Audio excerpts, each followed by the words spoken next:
Culinary Zinema, the San Sebastian Film Festival's hugely popular food-themed sidebar, opens September 23 with Mugaritz. Sin Pan and I poster, which draws back the curtains to reveal the inner workings of the two-Michelin star Basque restaurant, Mugaritz. Produced by Movie Star Plus Plus and Font Films, the documentary is directed by Paco Plaza, the grandmother, Veronica, who was given access to the inner sanctum of the 26-year-old restaurant located just outside the Tony city of San Sebastian. In the documentary, Plaza follows chef Andoni Luis Aguirre and his team as the restaurant closes its doors to the public for a few months. During this time, they deliberate and craft a new and edgy gastronomic experience for the coming season. By late April, Mugaritz opens with the aim of testing the curious diners who pick up the gauntlet and accept the challenge. The staff is encouraged by the chef de cuisine to surprise, astonish, provoke and even piss off people for this year's theme, Lo que no se ve, what cannot be seen.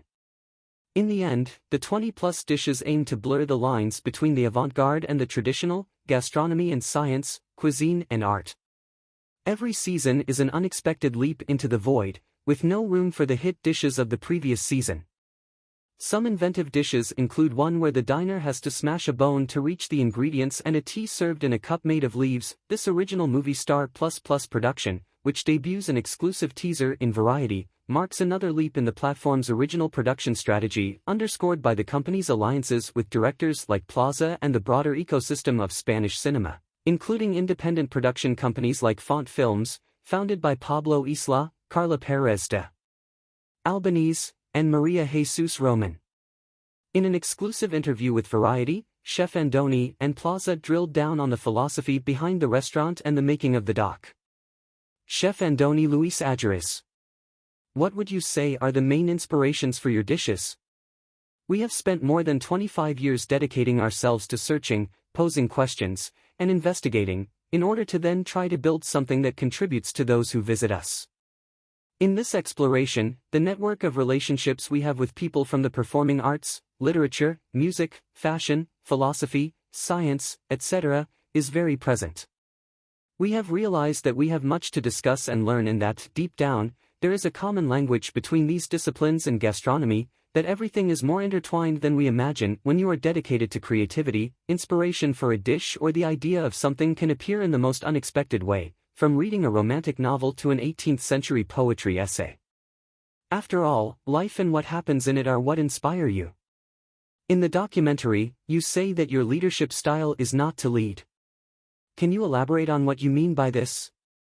There is a type of leadership through inspiration, where what you aim to achieve is to make the world resemble what you would like it to be, and the way to achieve this is not through theories or by imposing only your way of doing things, but by creating an ecosystem.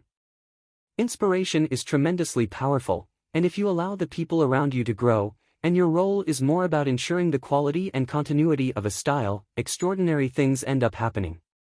You and your team also discuss negative comments about the dishes.